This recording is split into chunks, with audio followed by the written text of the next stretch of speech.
할렐루야. 아멘. 네, 감사합니다. 예.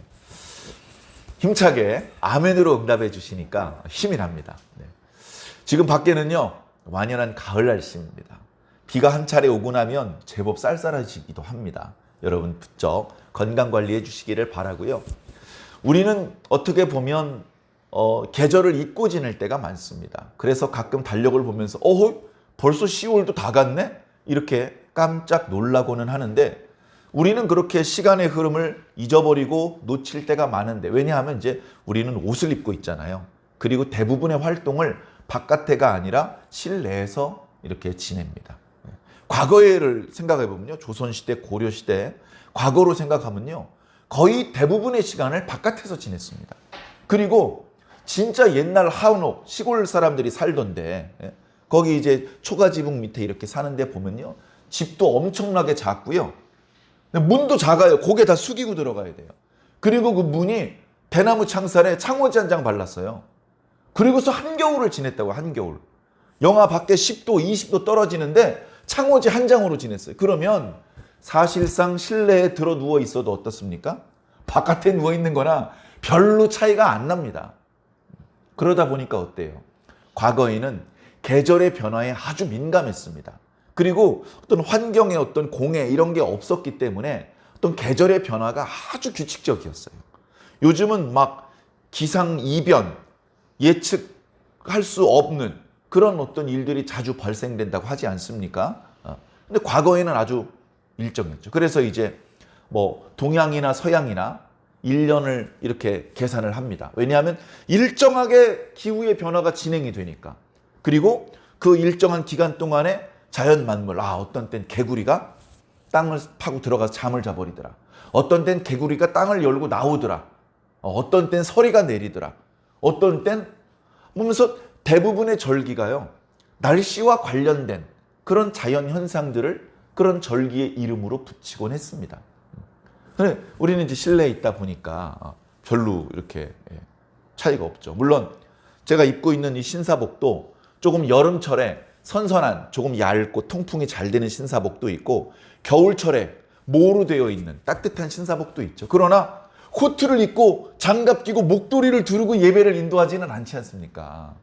한여름에도 덥다고 이렇게 막 메리아스 바람에 수영복 입고 예배를 인도하지는 않지 않습니까? 여름엔 냉방을 하고 겨울엔 난방을 하기 때문이죠. 지금은 냉방도 난방도 할 필요가 없이 너무나 날씨가 좋아서 저절로 감사가 나오고 저절로 노래가 흥얼거려지는 그런 계절인 것 같습니다. 일전에 말씀드렸던 것처럼 이렇게 좋은 계절에 놀러 나가고 이렇게 좋은 계절에 다른 일 하지 마시고 우리는 예배를 드리고 우리는 기도를 하는 그런 신앙인들이 되었으면 좋겠습니다. 아이고 이 좋은 계절 기도만 할 수는 있나? 뭐 하루 종일 기도해야 되나요? 여러분 기도를 많이 하셔야 되는데요. 그럼 목사님 얼마나 많이 해야 됩니까? 하루에 막 5시간, 6시간 기도해야 됩니까? 제가 말씀드리면요 이렇습니다. 5시간, 6시간 기도해 보셨어요? 어려워요. 못 하셔요. 걱정 마세요. 여러분 절대 그렇게 기도 못 합니다. 자, 두 번째.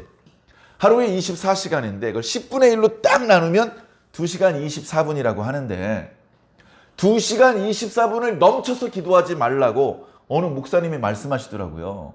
그래서 목사님 많이 기도하면 좋은 거 아니에요? 사실 많이 기도하면 좋은데 우리 보통 신앙인들은 2시간 24분을 넘겨서 기도하는 순간 교만해진다는 겁니다. 교만해지지 않을 수 있는 사람은 3시간, 4시간 기도하면 좋아요. 그런데 2시간 24분은 고사하고 1시간만 넘겨서 기도해도 어깨에 힘이 들어갑니다. 김집사, 기도 요즘 하고 있어? 기도를 말이야 1시간은 해야지. 이상한 신앙인의 모습이 나올 수 있기 때문에 그렇게 많이 기도할 필요 없습니다. 우리는 충분히 부족하게 기도하고 있기 때문에 강단에서 또는 전도사님이나 구역장님이나 기도합시다. 우리 기도 열심히 합시다라고 말하는 것은 조금도 지나치지 않아요. 그러나 교만해지지 않을 수 있어야 됩니다. 항상 그게 문제인 것 같아요. 여러분 하나님 집에 얼마나 좋은 게 많은지 아십니까? 잘 모르시죠? 그러나 엄청나게 많이 있을 거라는 것은 이제 알고 계실 텐데 그렇게 많이 가지고 계시면서 왜 안 주십니까? 우리 당장 뭐 필요해요? 돈 필요하죠. 그 다음에 건강 필요하죠. 지식 필요하죠. 필요한 게 땅을 밟고 살면서 얼마나 많은디 왜 안 주셔? 많이 있으시다면서. 조금만 줘도 교만해지는데 겁이 나서 줄 수가 있어야지. 네? 여러분 식물도 마찬가지입니다. 식물 이렇게 거름기가 너무 없으면 거름을 좀 줘야 되거든요. 근데 거름을 너무 많이 주면요, 그 거름이 독이에요. 바로 죽어요. 네? 식물들 죽일 때 쓰는 제초제 같은 거 있죠. 그거랑 똑같이 죽어요. 네? 우리 영양제 먹잖아요. 요즘 이렇게 좀 몸이 허해. 보약 좀 먹어야 되겠어. 한약도 지어 먹고. 요즘에 한약보단 여러 가지 건강 기능식품 많으니까 비타민도 먹고. 근데요, 물은 많이 안 먹고 운동은 안 하면서 영양제만 먹으면요, 잘못하면 독이 됩니다. 음식도 마찬가지예요. 우리가 소화하고 분해하고 영양가로 흡수할 수 있는 만큼만 먹어야지, 입에서 땡긴다고 막 집어넣으면 몸에서 병이 생길 수밖에 없는 것이죠.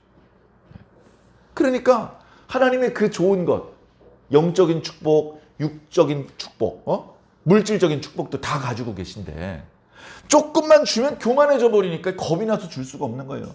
그래서 괜찮으니까 많이 주세요. 많이 줘봤더니 그거 먹고 죽었어. 당신이 사랑하는 백성이 어이없게 죽으면 안 되니까 우리를 사랑하시기 때문에 조금씩 주는 거예요. 마치 어렸을 때 엄마한테 엄마 사탕 줘, 엄마 카라멜 줘, 카라멜. 엄마 그 주머니 볼록 튀어나온 거고 많이 주네, 많이 줘. 달란다고 다 주면 그 엄마가 아니죠. 주고 싶죠? 아이가 그거 먹고 즐거워하는 거 보고 싶습니다. 그런데 너무 많이 주면 안 돼요. 이빨도 썩고요. 어렸을 때부터 뚱뚱이 되고요. 문제가 생기잖아요. 그러니까 주긴 줄 건데 정말 열심히 공부했을 때, 뭐 엄마 아빠 말 잘 들었을 때, 그럴 때 상으로 조금씩 주는 거죠. 하나님도 마찬가지입니다. 없어서 안 주시는 게 아니고요. 많이 있으신데 우리의 컨디션을 봐서 주시는 거예요. 병원에 가서 큰 수술을 받았어요. 그래서 방구를 낄 때까지는요, 입으로 죽도 못 먹어요. 그래가지고 이제 주사로 영양제를 공포했다가 뿡 방구가 나오면 이제 소화기관이 준비가 됐다는 신호기 때문에 그때부터 죽을 먹습니다. 그때 갈비 뜯으면 어떻게 될 것 같습니까? 갈비, 통닭, 피자, 입에 막 얼마나 맛있습니까? 근데 방금 큰 수술 끝나고 이제 방구 나왔는데 돈 많으니까 나는 소고기 먹을래. 그랬다가는 큰일 나는 겁니다. 어떻게 해야 돼요? 소고기 사 먹을 돈 있지만 그거 안 먹고 죽 먹어요. 죽 먹어. 그러다 조금 기운이 차려지면 거기에 이제 그 버섯 가루도 넣고 소고기 가루도 넣고 해서 그렇게 조금씩 힘을 얻으면 그 다음에는 이제 회복이 되면 밖에 나가서 소고기 먹어도 되고 돼지고기 먹어도 되죠. 자, 영적으로 하나님께서도 그렇게 하신다는 겁니다. 보니까 믿음이 어려. 말씀도 잘 모르고 영적인 체험도 없고 그러면 너무 많은 말씀을 주시지 않아요. 그죠? 그런데 보니까 그래도 좀 기본적인 건 알아. 그럼 조금 더 어려운 말씀. 그 말씀도 감당을 하네? 그러면 더 무거운 말씀도 주는 겁니다. 너무 급하게 주면요, 주저앉아서 찌그러 깔려 감당을 못하는 것이죠. 사랑하는 성도 여러분, 하나님께서 저와 여러분들을 사랑하고 계십니다. 사랑하는데 사랑하는 마음이 크시다 보니까 세심하게 사랑하셔요. 우리 개개인이 무엇이 필요한지, 뭘 좋아하는지, 뭘 조심해야 되는지 다 개개인마다 다르잖아요. 그런데 하나님의 사랑이 세심하지 않으면 나 몰라, 완주중앙교회 대충 이런 거 먹어, 이렇게 던져주시는 것이 아니고 개개인에 맞게 말씀을 주시는 거예요. 개개인에. 물론 강단에서는 한 번 말씀을 선포하고 끝납니다. 그러나 우리 신앙생활이 일주일에 한 번, 1시간 예배 드리는 게 다가 아니잖아요. 예배 끝난 이후에 일상을 보내는 모든 시간들을 통해서 사실은 하나님께서 우리를 보고 계시고 도와주고 계신 거예요. 모르니까 감사를 안 하는 거고 모르니까 우연히 재수가 좋은 줄 아는데 그게 아니고 하나님께서 그렇게 해주신다는 겁니다. 여러분, 어렸을 때 부모님이 아이가 달콤한 캐러멜 달라고 캐러멜만 줍니까? 한 번도 달라고 한 적이 없는 쓴 보약도 먹이지 않습니까? 안 그래요? 저 어렸을 때 보약 먹어봤습니다. 나 그래서 우리 어머니 아버지가 나 미워하시는 줄 알았어요. 근데 알고 보니까 너무 많이 사랑하셔서 나한테 그걸 주신 거였어요. 무슨 말씀인지 아시죠? 하나님께서요, 우리의 형편을 아시고 우리에게 가장 유익하게 하시기 위해서 때로는 고난도 주신단 말이에요. 고난도 아니 사랑하신다면서 솜사탕 같은 거나 주시지. 단단한 음식도 주시고 말이야. 그리고 이렇게 포근한 폭신한 침대 같은 데 이렇게 잘 수 있게 해주시지. 아주 그냥 자갈밭에 나를 집어 던져가지고 말이야. 얼마나 힘들었는지 몰라. 그래 하나님이 날 미워하신 줄 알았더니 그게 아니고 뭐라고요? 너무 많이 사랑하셨어요. 오늘 말씀해 보면요. 1절에 뭐라고 말합니까? 주 안에서 갇힌 내가 갇혔어요. 물론 요즘 우리들이 보는 구치소나 이렇게 교도소랑 달라요. 저 이제 교도소를 많이 가봤는데 아주 좁은 공간에 많은 수용자들이 그 안에 있습니다. 전국적으로 교도소가 10,000원이에요. 그거 아시죠? 네? 자꾸 새로 교도소를 신축해야 될 상황이랍니다. 얼마나 안타까운지 몰라요. 사실은 어때야 돼요? 교도소를 줄여나가야 돼요. 이제 교도소에 집어넣을 녀석이 없어 요새. 사람들이 착해가지고 그거 어떻게 하면 좋을까요? 이 교도소 부시고 여기다 공원 만들어, 여기다 학교 만들어. 그렇게 좀 됐으면 좋겠어요. 네? 그러면 제가 얼른 가서 그 교도소를 하나 살 거예요. 왜냐하면 여러분 아시겠지만 교도소에 있는 곳이 아주 공기가 좋은 곳이에요. 공기가 좋은 곳이야. 아주 그 복잡한 시내에서 좀 떨어져 있는 곳이야. 그런 곳에 교회를 세워도 좋고 기도원이라든가 연수원이라든가 그래서 하나님의 말씀으로 성도들을 훈련시키고 이런 곳으로 활용하기가 너무 좋은 그런 곳에 딱 교도소들이 있는데 교도소에 수감시킬 사람이 좀 없어서 좀 경매로 싼 값에 나왔으면 좋겠어요. 근데 어떻습니까? 그게 아니고 교도소를 지으려고 나라에서 땅을 사고 있습니다. 아이고 교도소가 부족해. 하나 더 지어야 되겠어. 우리 전라북도에 전주교도소, 군산교도소 2개 있었거든요. 정읍교도소가 한 10년쯤 전에 지어졌습니다. 정읍교도소 가보니까요. 호텔이에요. 호텔. 전주교도소는요. 청송교도소 다음으로 시설이 안 좋습니다. 그래가지고요. 추워요. 추워 일단 기본적으로. 근데 정읍교도소 가봤더니 복도에도 에어컨이 있는데요. 그냥 폼으로 다루는 게 아니라 실제 가동을 하더라고요. 복도에도 라지에이터가 있어요. 복도에도. 그러니까 수용자들이 있는 방은 얼마나 따뜻하고 선선하겠습니까? 그러면 또 들어오고 싶을 것 같아. 밖에 나가봤자 날씨도 더운데 여름철엔. 그러나 물론 수용자가 자기가 수감될 수감시설을 선택할 수는 없어요. 어쨌든 자 하나님께서 하시는 겁니다. 하나님께서. 감옥에 갇혔어요. 사도 바울이 이렇게 그 가택연금식으로 갇혀서 막 이렇게 세수랑 차가지고 막 꼼짝마다가 이렇게 무슨 흉악 범죄자처럼 이렇게 묶여 있는 건 아니지만 조그만한 집에서 못 나가는 거예요. 군병들이 입구를 지키고 있습니다. 나가는 건 절대 안 되고요. 외부에서 들어오는 사람도 뭘 가지고 들어오는지 다 이렇게 조사를 해서 문제가 없는 사람만 들여보내주는 거예요. 자 그런 상황에 있으니까 불편하고 기분 나쁘죠. 예수님 내가 지금 충성을 다 바쳤는데 이게 뭡니까? 근데 그게 아니에요. 내가 옥에 갇힌 것도 예수님 때문에 갇힌 거다.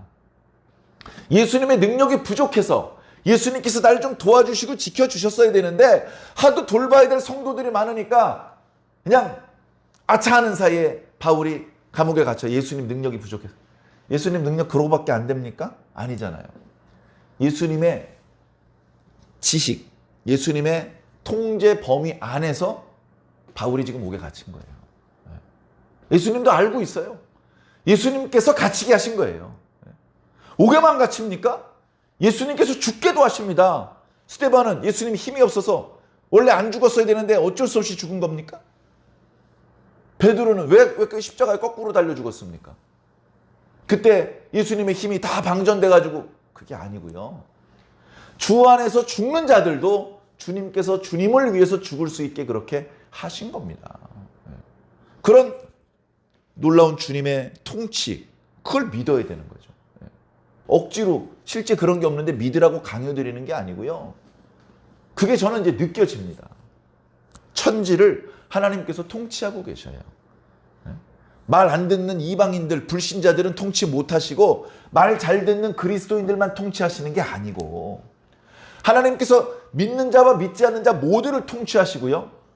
인간과 동식물을 다 통치하시는 거예요. 생물뿐 아니라 무생물도 통치하시는데 그런 하나님의 막강한 능력을 우리가 어느 정도 느껴야 신앙을 온전히 할 수 있고 하나님이 커 보이고 하나님이 두려워질 수 있는 것입니다. 감옥에 갇힌 것도요, 우연히 갇힌 것이 아니고 하나님의 통제 범위 안에서 있다가 갇힌 거예요. 그렇기 때문에 어때요? 원망할 필요가 없죠. 어이씨, 저 집사님, 저 권사님만 도와줘. 이씨, 나만 안 도와줘. 그러면 이제 원망이 생기죠. 입이 이만큼 나오죠. 근데 그게 아니고 하나님께서 다 알고 계셔. 다 알고 계셔. 사도 바울은 어떻게 마음으로 느꼈는지 아세요? 예수님께서 자기를 만나 주시려고 감옥에서 기다리고 계셔. 얼른 뛰어 들어가야지 그러면. 얼른 뛰어 들어가야지. 그런 기쁜 마음으로 뛰어 들어간 거예요. 옥에 갇힌 것도 기쁘다고요. 그런 믿음이 어쩌면 우리들에게도 필요한지 모르겠습니다. 자, 사도 바울이 옥에 갇혔습니다. 몇 월 며칠 날 죽는다. 날짜 안 나왔어요. 네. 날짜 안 나왔지만, 그리고 또는 주님께서 너 몇 월 며칠 날 죽는다 계시 안 해주셨지만, 감옥에 갇히는 순간 나는 여기서 다시 풀려나와서 자유롭게 지내기보다는 여기서 있다가 죽을 가능성이 더 많을 것 같아. 그걸 느끼는 겁니다. 물론 감옥에, 로마에 갇혀서 감옥에 있을 때에도 처음에는 풀려나가길 바랬어요. 처음에는 풀려나갈 수 있도록 기도해달라고 주변에 부탁을 했어요. 근데 수감 생활이 길어지면서 자기 몸도 예전 같지 않고 좀 속된 말로 골병이 들은 거죠. 추운 곳에서 자고 못 먹고 몇 대 맞아보세요. 멍이 안 풀려요. 한 달이 넘도록. 모르는 사람 문신한 줄 알아. 멍이 안 풀리는 거야, 멍이. 젊었을 땐 하루 이틀 문지르면 끝났는데 바울이 그런 자기 몸을 보면서 아이고, 나가도 성도들에게 짐이 되겠구나. 그런 생각을 했던 거예요. 그러면서 정말 마지막 남아있는 몸속에 수분 한 방울을 눈물로 쏟으면서 이 에베소서 말씀을 기록하고 있는데, 죽음을 앞두고 나는 이제 나갈 수 없어. 나는 이제 그 성도들을 만나러 다닐 수 없어. 나는 더 이상 이 땅에 남겨져 있는 그리스도인들에게 어떤 조언을 해주거나 영향력을 행사할 수 없어. 그래서 마지막으로 편지를 쓰는 거예요. 거의 마지막으로 편지를 쓰는 겁니다. 내가 죽더라도 너희들은 이렇게 살았으면 좋겠다. 정말 사도 바울의 모든 마음을 담아서 내가 이제 죽으면 너희들에게 나가서 야 임마 그러면 안 돼. 기도해야 돼. 겸손해야 돼. 순종해야 돼. 사랑해야 돼. 이런 말을 이제 못 해줘. 못 해주니까 마지막으로 하는 거예요. 마지막으로. 오늘 말씀은 그 마지막입니다. 자, 오늘 말씀 그러므로 하고 시작하잖아요. 자, 1, 2, 3, 4, 5, 6. 에베소서 말씀이 6장까지밖에 없어요. 그 3장까지 말씀 끝났죠? 오늘 4장 시작하잖아요. 시작할 때 그러므로 하고 시작했어요. 그러므로. 이거 뭐예요? 1, 2, 3장의 말씀이 이러하니까 1, 2, 3장 말씀이 이러하니까 그러므로 이렇게 해야 된다.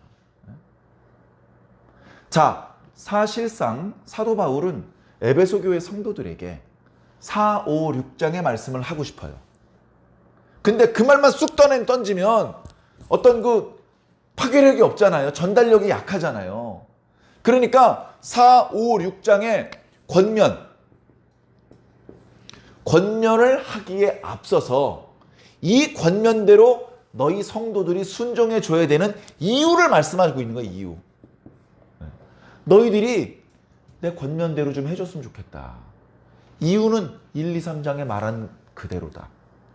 그런 말씀인 거예요. 어떻게 보면 오늘 4장 앞부분 1절부터 6절까지 말씀을 우리가 읽었는데, 이게 어찌 보면 에베소서 말씀 전체의 중심에 있으면서 핵심 줄기, 뼈대, 기둥과 같은 말씀인 것 같습니다. 그 정신 바짝 차리고 잘 들어주시길 부탁드립니다. 내가 얘기했잖아. 1장, 2장, 3장에. 그러니까 4장, 5장, 6장의 권면을 너희들이 좀 잘 귀담아 듣고 이렇게 좀 그리스도인답게 살자. 이제 이런 말씀을 순교 직전에 마지막에 쓰는 거예요. 여러분 로마서도 마찬가지입니다만 지금 에베소서도요. 지금 사도 바울이 건강 상태가 지금 뒤에서 뒤통수를 쇠망치로 때리지 않아도 죽게 생겼어요. 가만히 내버려둬도 죽게 생겼어요. 그래서 편지를 쓸 때 사도 바울이 쓰는 게 아닙니다. 사도 바울 옆에 있는 사람이 매일 출근하다시피 사도 바울이 가택 연금되어 있는 집에 출근하면서 사도 바울이 불러주는 대로 받아 적는 거예요. 적을 힘도 없어 이제. 그런데도 마지막 힘을 짜가지고 권면하는 거예요. 가볍게 들으면 안 됩니다. 여봐라! 아이고 힘없어. 나 길게 말 못하겠네. 결론만 얘기할게.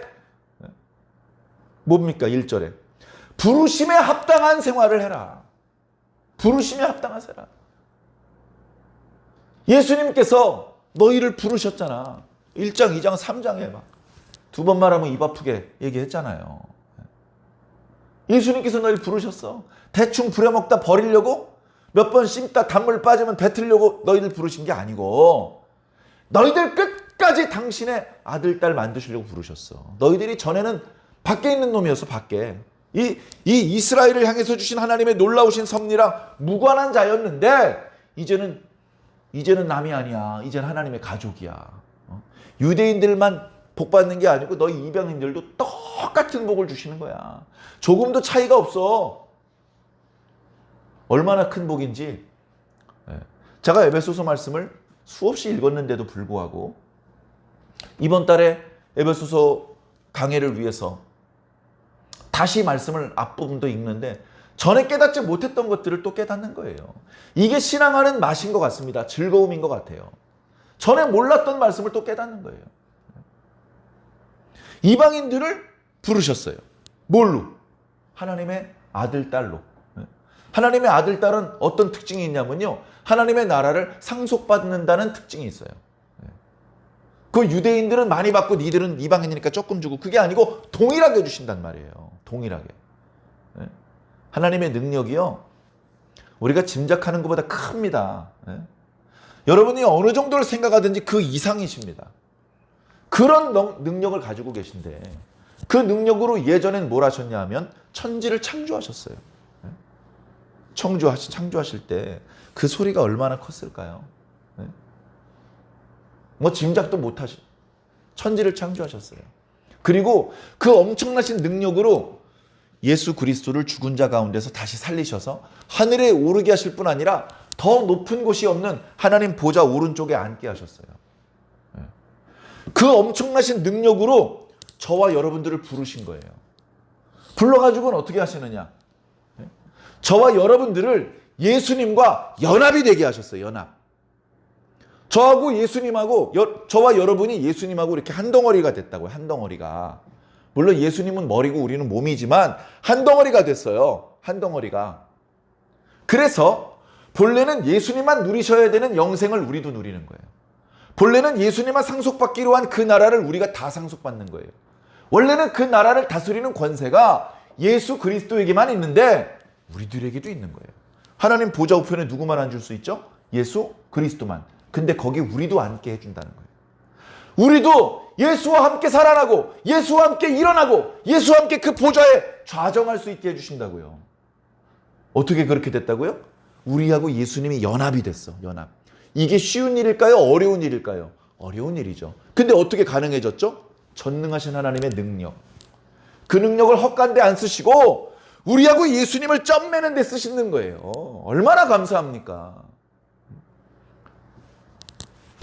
성경 다른 곳에서는 다르게 말씀하시는데 에베소서에서 바울이 이상하게 말하는 게 아니고요. 우리가 잘 아는 것처럼 요한계시록에 새하늘과 새 땅에서 우리가 그리스도로 더불어 1000년 동안 무슨 노릇? 왕노릇. 예수님과 같은 보좌에 앉아서 다스리는 거예요. 우리에게 정말 자격이 있어서? 아니요. 유일하게 자격을 가지고 계신 분은 예수 그리스도 뿐이에요. 근데 우리가 그분과 연합되었기 때문에 함께 다스리는 거예요. 그러면 우리가 다스릴 세계는 어떤 세계냐? 새하늘과 새 땅. 새하늘과 새 땅인데 에베소서에서는 뭐라고 말씀하셨느냐? 하늘과 땅을 통일하셨다고 말씀하셨어요. 통일하셨다. 1장부터 계속해서 통일을 강조하셨습니다. 요것 때문에 이제 통일교가 나왔는데 걔네들은 절대 그 세계를 유업으로 누리지 못합니다. 우리 예수 그리스도를 바르게 믿는 저와 여러분들이 누릴 세계죠. 요한계시록에서는 새하늘과 새 땅이라고 말씀하셨고 또 에베소서 말씀에서는 하나님께서 천지를 통일하셨어요. 하늘이고 땅이고 구별 없이 모두 예수 그리스도의 이름 앞에 무릎을 꿇게 하셨다고요. 그걸 하나님께서 하셨다고요. 그래서 예수님께서 딱 서시면 천지가 다 무릎 꿇고 있는 거예요. 천지가. 그렇게 만들어 놓으시고 우리더러 다스리라는 거야. 예수님 혼자 안 하시고 이리 와. 내가 다 굴복시켜놨어. 너희들이 이제 다스려. 너희들이 이제 다스려. 요거 예전에 에덴 동산에서 한번 있었던 일입니다.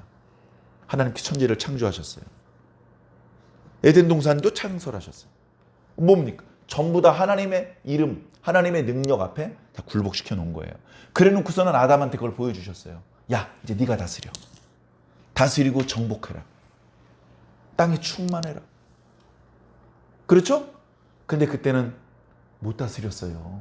못 다스리고 오히려 자기가 다스려야 될 대상 중에 하나인 들짐승, 뱀의 명령에 순종하다가 그 모든 특권을 다 잃어버렸죠. 마귀는요, 하나님과 싸워서 못 이깁니다. 그러니까 어떻게 합니까? 그냥 하나님께서 하시는 일을 방해를 해요. 하나님께서 사람을 만드셔서 사람으로 하여금 천지를 다스리게 하시고 그 사람을 통해서 하나님께서 찬송을 받으시길 원하셨어요. 근데 사람을 타락시키니까 하나님 찬송을 못 받으셔. 하나님과 대놓고 싸워서는 못 이기니까 하나님께서 하시는 일을 방해를 좀 받았어요. 그렇다고 하나님의 일이 실패로 끝났을까요? 에이, 망했어. 뭉개버리. 찰흙공작 하다 망하면 뭉개버리죠. 하나님께서는 그렇게 우리를 뭉개지 않으시고 아담의 자손들 중에서 다시 이 자리에 서서 천지 만물을 다스리는 본래 하나님께서 가지고 계셨던 꿈을 완성시키실 계획을 가지고 계셨어요. 그걸 처음부터 모두 그 당신의 계획을 다 말씀해 주신 것이 아니에요. 처음부터 아담에게 당신의 계획을 다 말씀해 주시고 에녹에게 다 말씀해 주시고 노아에게 다 말씀해 주시는 게 아니고 에녹에게는 에녹에게 필요한 말씀만, 노아에게는 노아에게 필요한 말씀만 주시다가 오늘 우리들의 시대가 되니까 다 알려주시는 거예요. 다. 그 말씀을 보니까 하나님의 큰 그림이 있었구나. 큰 그림을 보니까 사람 중에서 누군가는 과거 아담의 영광을 회복할 자들이 있겠구나. 그걸 알게 되는 거예요. 그뿐만 아니라 말씀에 다 있는데 어떤 방법으로 누가 그 영광의 주인공들이 될 것인지를 이제 말씀해 주고 있는 것이죠. 자, 그런 여러 가지 하나님의 계획들이 있어요. 그래서 우리가 회복된 예수 그리스도의 이름 앞에 통일된 그 세계를 기업으로 물려받는 거예요. 상속을 받는 거야. 그리고 우리가 다스리는 것이죠. 그것이 하나님의 큰 그림입니다. 아직 완성되지 않은, 아직 성취되지 않은 하나님의 꿈입니다.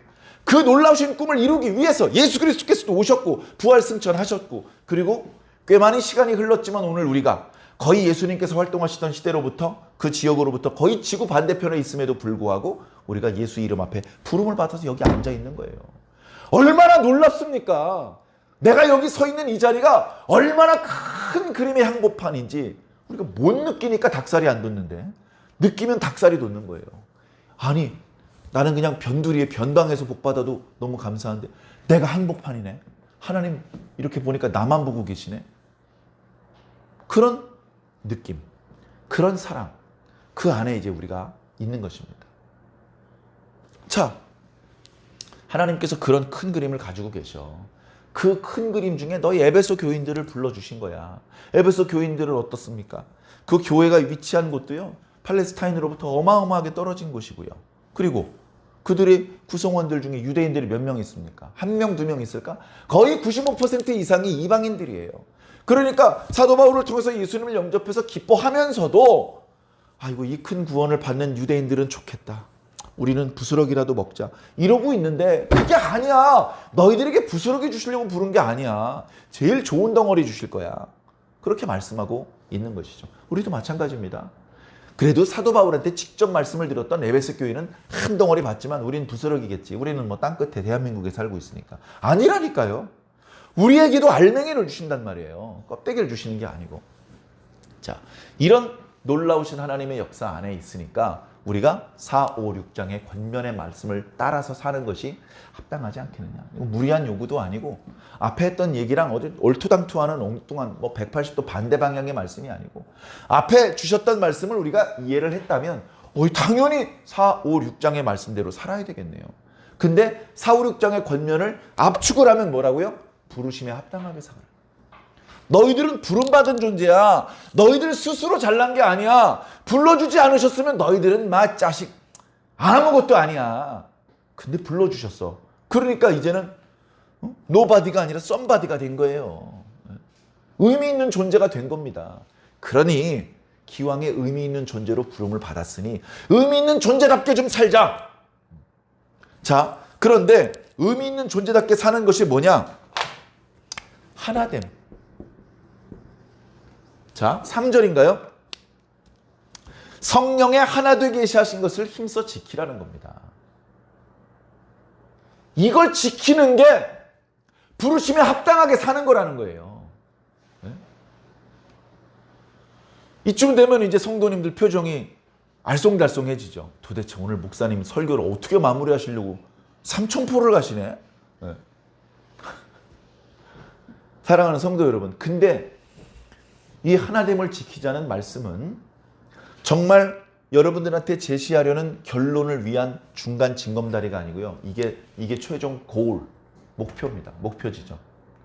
오늘 말씀을 통해서 하나님이 저와 여러분들에게 주시려는 말씀이 바로 이겁니다. 하나 되게 하신 분은 누구죠? 김 목사가 아니고 여러분이 아니에요. 우리는 하나 되게 할 수가 없어요. 누가 하셨다고요? 성령님이, 하나님이, 예수님이 하신 거예요. 우린 못해. 우린 못해요. 성령님께서 하셨어요. 그러니 우린 뭘 해야 돼요? 지키는 것만 해야 돼요. 지키는 거. 지키는 걸 해야 돼요. 자, 그러기 위해서 자, 나, 너, 우리의 개념이 필요합니다. 자, 조금 이따 다시 쓰고. 오늘 사도 바울이 죽기 직전에 목숨을 걸고 우리한테 유언처럼 남긴 말씀, 당연히 이 내용은 예수님께서 우리 완주중앙교회 성도들에게 주신 말씀이기도 하기 때문에 가볍게 생각할 수 없죠. 자, 힘을 다해서 주신 말씀이 이러합니다. 먼저 개인적으로 각자 자기 자신을 생각하시면 되죠. 각자 나를 위해서는 어떻게 해야 되냐면요, 겸손해야 돼요. 겸손, 온유.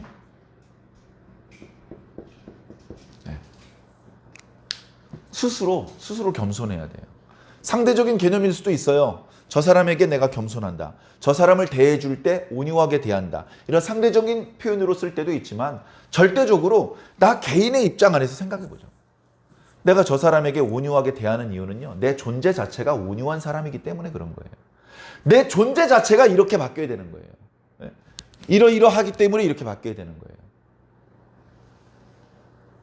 내가 하나님의 백성으로 하나님의 나라를 상속받을 사람이고 거길 이제 다스릴 사람인데 내가 자격이 하나도 없는데, 근데 저 모세나 다윗처럼 하나님께 공로가 많은 사람과 똑같은 복을 주신다는데 겸손하고 온유해야죠. 겸손의 의미가 무엇인지, 온유의 의미가 무엇인지 설명 안 드려도 아시죠? 이거 설명드릴 수 있습니다. 성경에 수없이 많은 인물과 구절들이 전 떠올라요. 그러나 그거 다 말씀드리면 오늘 또 말씀이 너무 길어지니까. 자, 이런 마음의 상태가 준비된 상태에서 상대방을 대할 때는 어떻게 하면 좋겠습니까? 상대방을. 자, 2절에 모든 겸손과 온유로 하고 상대방에 대해서는 오래 참어라. 오래 참음, 사랑, 용납. 자, 오래 참음과 용납, 이런 표현이 있는 것을 보니 뭔가 상대방이 잘 못하고 있는 것 같아요. 그죠? 상대방이 잘하고 있으면 뭐 참을 게 뭐가 있어? 그죠? 뭐 웃음을 참나? 옆에 부족한 사람이 있어요. 옆에 실수 자꾸 하는 형제가 있어요. 주안의 형제가. 그 사람이 자꾸 실수를 하니까 내가 괴로워. 힘들어. 어떻게 해라고요? 참으라는 거예요. 안 참으면 어떡할 건데? 쌈박질 해야죠. 싸우고 막 그렇게 하지 말라고 잔소리해야 되고 막 복잡해지죠. 그건 사랑이 아니라는 겁니다. 사랑하니? 사랑하면 참어. 야, 너 말썽 부려가지고 예수님 얼마나 힘드셨는지 알아? 예수님이 너한테 뭐 잔소리해야 돼? 예수님 참으셨어. 너도 참어. 너만 참냐? 네 위에 선생님, 목사님 어마어마하게 참으셨어. 너도 좀 참어. 용납하라. 계속 잘못하고 있어요. 내버려 두라는 겁니다. 권장하라는 건 아닙니다. 실수를 왜 안 해? 빨리 해. 나 용납해야 되니까. 그거는 아니죠. 근데 그렇게 안 해도 실수들 많이 합니다. 권장할 필요 없어요. 많이 실수들 하는데 그때마다 멱살잡이 하지 말라는 거예요. 멱살잡이 하면 어떻게 됩니까? 하나됨을 못 지킨다니까? 하나됨을 지켜야 되잖아. 이거 성령님께서 얼마나 어렵게 하셔. 예수님 피를 쏟아가면서 하신 일인데 그걸 무의로 돌아가게 하면 안 되잖아요. 그러니까 있는 힘을 다해서 뭘 해야 돼? 용납해야 돼요. 이게 어쩌면 제일 힘들 겁니다. 용납해야 돼요. 자, 그리고 이제 우리 주변을 둘러봐요. 얘만 실수하는 게 아니라 쟤도 실수해. 쟤도 실수해. 그러면 실수하는 사람들 모아놓고 위에서 기도해주고 가르쳐줘야 돼요. 훈련시켜줘야 돼요. 실수 안 해도 되는 사람으로. 이렇게 보니까 쟤는 이제 실수 별로 안 해. 쟤도 실수를 안 해. 쟤도 나랑 비슷해. 수준이 많이 올라갔어. 성장했어. 그러면 성장한 사람끼리 연대를 해서 뭐가 돼야 되냐면 끈이 돼야 줘야 돼. 끈. 끈 없으면 다 흩어지는 거예요. 끈 없으면 하나가 안 됩니다. 성령님께서 하나가 되게 해주셨으니까 너희들은 끈이 돼야 돼. 끈. 옆에 있는 사람 손을 꽉 잡아야 된다. 이쪽 저쪽 꽉 잡고 그 안에 흩어지려는 사람 나가지 못하게 지켜줘야 되는 거예요. 때로는 반대로 서가지고 외부에서 저 아직 약한 사람들 공격하면 막아줘야 됩니다. 대신 다 날아오는 돌멩이에 맞아줘야 됩니다. 그걸 너희 장성한 자들이 하고 이렇게 할 때 어떻게 된다고요? 성령님께서 하나 되게 하신 것을 우리가 지킬 수 있다. 이렇게 하는 것이 뭐다? 부르심에 합당하게 사는 거다. 선생님 너무 힘들어요. 선생님 말씀하셔가지고 해봤거든요. 도저히 못 참겠어요. 너무 힘들어요. 이거 정말 계속 해야 됩니까? 계속 해야 돼. 4절, 5절, 6절 읽어봐. 4절, 5절, 6절. 몸도 하나요. 교회를 말하는 것이죠. 성령님도 한 분이고. 그리고 너희들이 부름받았는데 너만 부름받은 게 아니고 저 사람, 이 사람 다 부름받았는데 한 소망. 다 똑같은 말씀, 똑같은 소망을 가지고 불러주셨습니다. 5번. 주님도 한 분이에요. 여러분 주님 하면 예수님입니다. 그럼 하나님은 주님이 아닌가요? 하나님도 주님인데 사도 바울은 습관적으로 하나님을 말씀하실 때는 아버지라고 말하고요. 예수님을 가리켜 말할 땐 주님이라고 말합니다. 저도 그렇게 하고 있는데요. 주님 한 분이죠. 믿음도 하나, 세례도 하나. 너 누구한테 세례 받았어? 암흑의 목사인데요. 그 목사 믿음도 형편없는데 나한테 다시 받아. 이단입니다. 이렇게 말하는 사람들은. 왜냐하면 그 목사 이름으로 세례받은 게 아니고 성부와 성자와 성령의 이름으로 세례받은 거니까 똑같은 거예요. 6번 하나님도 한 분이시. 곧 만유의 아버지시라. 만유를 통일하시고 만유 안에 계시는 분이다. 하나님이 한 분인데 우리가 하나가 돼야죠. 김 집사하고 박 집사가 남남이 되는 건 말이 안 됩니다. 여러분 김 집사하고 박 집사는 하나가 될 수 있는데 최 권사하고는 하나가 될 수 없나요? 그것도 말이 안 되죠. 최 권사, 김 집사, 박 집사 친하게 지내는데 박 장로하고는 하나가 되면 안 되나요? 안 되죠. 그러면요 이 목사하고는 하나가 되면 안 되나요? 다 하나죠. 다 하나가 돼야 됩니다. 새 가족은 하나가 되면 안 되나요? 어린이는 하나가 되면 안 되나요? 여자는 안 되나요? 대학교 졸업 안 한 사람은 뺄까요? 아니죠. 예수님이 하나라는데 왜 자꾸 나눠? 왜 나눠? 왜? 여러분 우리 완주중앙교회, 우리 전주교회, 익산교회, 김제교회랑 남남입니까? 그러면 그냥 같은 편입니까? 하나예요. 하나. 하나라고요. 큰 하나의 일부분을 맡고 있는 거예요. 우리가.